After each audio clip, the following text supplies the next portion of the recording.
ये है royal Enfield gorilla 450, एक ऐसी 450 सीसी की रॉयल इनफील्ड की बाइक जिसे आप लंबी दूरी के लिए भी साथ ही साथ शहर में चलने के लिए भी एक पावरफुल बाइक के तौर पे ले सकते हैं। अब गोरिल्ला 450 2025 मॉडल आप इस समय लेटेस्ट देख रहे हैं। 2025 में इसके 3 वेरिएंट भी आपको मिलेंगे, जिसमें सबसे जो लोवेस्ट वेरिएंट होगा उसका नाम है एनालॉग वेरिएंट, फिर है डैश वेरिएंट, फिर है फ्लैश वेरिएंट।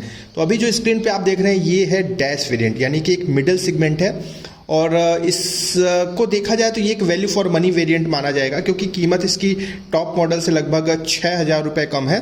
तो 6,000 रुपये आप बचा भी सकते हैं, अदरवाइज आप टॉप मॉडल पे जाना चाहें, आपका बजट अलाउ करता है तो आप उस पर भी जा सकते हैं। आज की इस वीडियो में इसके बारे में पूरा डिटेल्स में बात करूंगा। खैर, इसकी कीमत में स्टार्टिंग में एक्स शोरूम प्राइस बता दे रहा हूँ 2,49,000, 2,49,000 इसकी एक्स शोरूम प्राइस है। ऑन रोड प्राइस में वीडियो के लास्ट में बता दूंगा। इंजन अगर आप देख रहे हैं तो single cylinder liquid cool engine है, 452 सीसी का इंजन है, 452 सीसी का इंजन है। मैक्स पावर आपको 40 पीएस की पावर मिलेगी और टॉर्क आपको 40 न्यूटन मीटर यानी कि 40 न्यूटन मीटर का टॉर्क मिलेगा। अब देखिए, पावर और टॉर्क इतना बेहतरीन है कि पहाड़ों पर 2 लोगों के साथ भी कहीं पे पावर लैग फील नहीं होगा। कमाल की बाइक है और कमाल का पावर भी है इसमें।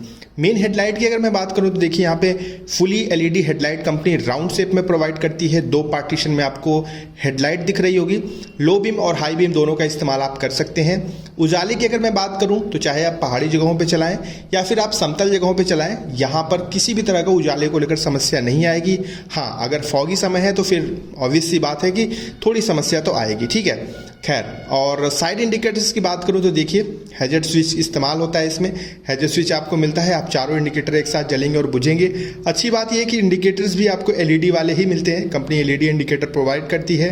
तो मेन हेडलाइट और साइड इंडिकेटर्स, साथ ही साथ टेल लाइट, ये सारी चीज़ें आपको एलईडी ही कंपनी प्रोवाइड करती है, ठीक है। यहाँ पर अगर मैं बात करूँ इसके स्विचेस की तो यहाँ पर देखिए सारे स्विचेस आपको मिलते हैं, जिसमें low beam, high beam, side indicator, horn, ये सारे स्विच आपको कंपनी प्रोवाइड करती है।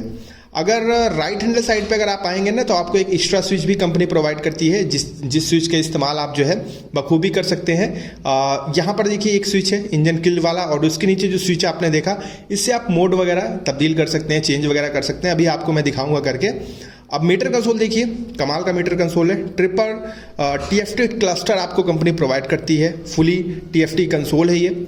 अच्छी बात यह है कि इसमें आपको odometer, trip meter, time, fuel indicator, engine mall function light, ABS light, ये सब कुछ मिलता है। और साथ ही साथ आपको स्मार्टफोन कनेक्टिविटी भी मिलती है।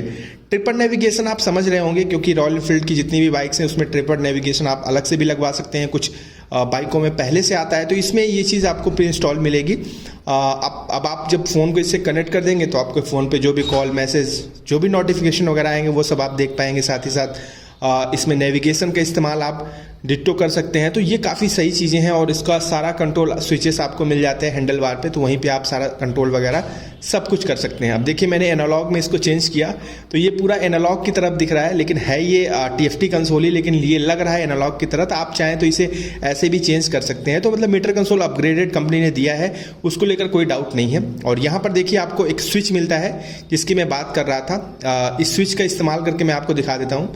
देखिए, जब आप इसको दबाएंगे तो यहाँ पर देखिए क्या आ रहा है, राइड मोड्स आ गया, और यहाँ पर परफॉर्मेंस, इको, रिबेस ऑन, ये सारी चीज़ें आपको मिलेगी। आप इको मोड में चलाएंगे तो आपको थोड़ा बहुत बेहतरीन माइलेज मिलेगा, परफॉर्मेंस मोड में चलाएंगे तो आपको फुल पावर टॉर्क मिलेगी। खैर, E20 का स्टिकर लगा हुआ है, एथनॉल मिक्स वाला पेट्रोल भी आप इसमें डलवा सकते हैं। कितना डलवा सकते हैं? 11 लीटर तक। जी हाँ, 11 लीटर का फ्यूल टैंक कैपेसिटी है। माइलेज की बात मैं ज़्यादा नहीं करूंगा क्योंकि काफ़ी पावरफुल बाइक है, फिर भी आप 25 से 30 का माइलेज एक्सपेक्ट कर सकते हैं इको स्पीड में। अगर आप लंबी दूरी पे जा रहे हैं, हाईवे पे जा रहे हैं, तो इतना माइलेज आपको मिल जाएगा। और अगर आप परफॉर्मेंस मोड पे चलते हैं तो थोड़ा माइलेज पे फर्क पड़ेगा। सीटिंग कंफर्ट इसका काबिल तारीफ है, क्योंकि अगर आप लंबी दूरी के लिए जा रहे हैं तो कोई दिक्कत नहीं होगी। जो पीछे बैठेंगे उनको थोड़ी सी हार्ड कुशनिंग का सामना करना पड़ेगा। और ग्रैब रेल इतना स्ट्रॉन्ग है, साइड में दिया हुआ है। अब जब दोनों तरफ पैर करके कोई पीछे बैठेगा तो हल्का फुल्का प्रॉब्लम हो सकती है, अदरवाइज कोई दिक्कत परेशानी नहीं है। सस्पेंशन अगर मैं बताऊं तो आगे आपको टेलीस्कोपिक फॉर्क मिलता है। 140 mm का इसमें ट्रेवल कंपनी लगा कर देती है। साथ ही साथ आगे 310 mm का बड़ी साइज का डिस्क मिलता है एबीएस के साथ। और आगे जो टायर है वो 120/70 120/70 का चौड़ा टायर आपको मिलता है। ये चीज़ तो मैं खुद से बोलूँगा कि टायर को लेकर कोई कंप्लेंट नहीं है, क्योंकि कंपनी आगे वाला ही टायर 120 सेक्शन का देती है। तो काफ़ी चौड़ा टायर है आगे वाला ये, और पीछे ये सस्पेंशन जो कि लिंकेज टाइप का मोनोशॉक सस्पेंशन मिलता है, जिसमें 150 mm का ट्रैवल लगा हुआ है। पीछे जो डिस्क है इसकी साइज भी 270 mm का बड़ी साइज का डिस्क है, और इस पर भी ABS की चैन लगी हुई है, यानी कि डुअल डिस्क और डुअल ABS के साथ ही आती है। अगर आप दोनों ब्रेक एक साथ इस्तेमाल करेंगे तो कमाल की ब्रेकिंग एक्सपीरियंस देखने को मिलेगी। और पीछे का जो टायर है ये 160/60 का है, 160/60 का है, 17 इंच का ये टायर है भैया, कमाल की चौड़ाई है।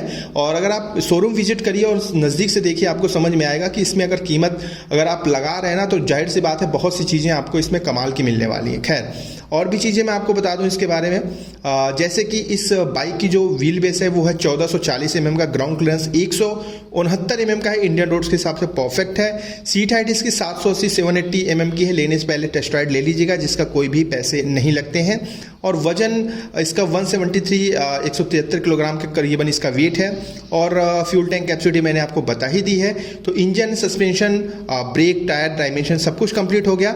अभी हम आते हैं इसके ऑन रोड प्राइस पे। तो देखिए, जो आप डैश एडिशन देख रहे हैं, जो ये डैश वाला वेरिएंट देख रहे हैं, 2,49,000, 2,49,000 इसकी एक्स-शोरूम प्राइस मैंने बताई थी। और ये ऑन रोड पड़ेगी 2,85,000 से लेकर 2,95,000 के बीच में। और इंडिया के कई सारे रीजन्स में ये 3 लाख की भी ऑन रोड पड़ रही है। तो आप इतना अपना बजट तो जरूर रखिएगा।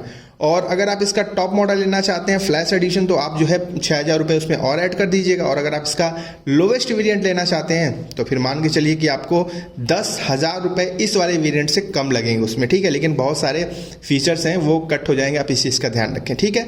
तो कैसी लगी गोरिल्ला 450 कमेंट में बताइएगा, और कोई डाउट हो तो पूछ लीजिएगा। हम कोशिश करेंगे कि इसके तीनों वेरिएंट शोरूम में एक साथ मिल जाए तो हम उनका कंपैरिजन आपको दिखाएं।